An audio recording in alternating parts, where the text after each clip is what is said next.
Qurban bayramından bir gün əvvəl Ərəfə günüdür. Ərəfə gecəsini mümkün olduğu qədər, gücünüz çatan qədər ibadətdə keçirməyiniz tövsiyə olunur. Hədisdə var ki, kim Ərəfə gecəsini ibadətdə keçirərsə, 170 il ibadətin savabı yazılır. Yəni, böyük bir ömür ibadətin savabına bərabərdir.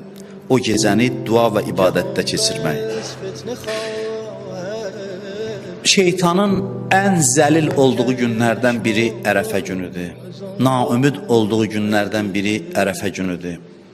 O gündən maksimum çalışaq ki, istifadə eləyək, bəhrələnək, o günün fəzilətini əldən verməyək.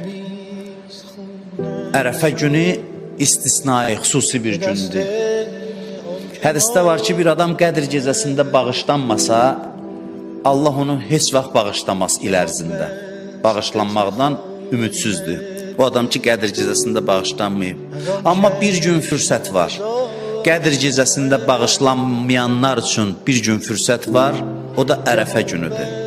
Ərəfə günü Allah günahkarları bağışlayır. O günahkarlar ki, Qədr gecəsində özlərini bağışlatıra bilmədilər.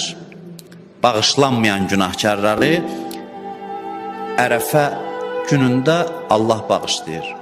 Ərəfə günü etiraf günüdür. Ərəfə günü düşüncə və təfəkkür insanın özünü hesaba çəkdiyi bir gündür. Öz əməllərini, öz günahlarını hesaba çəkdiyi bir gündür. Ona görə də Ərəfə günündə Allahın dərgahına yönələk, bacardığımız qədər Allaha ibadət eləyək. Allahdan da arzu edirəm, Allah bütün ibadət eləyənlərin, dua eləyənlərin ibadət və dualarını qəbul eləsin.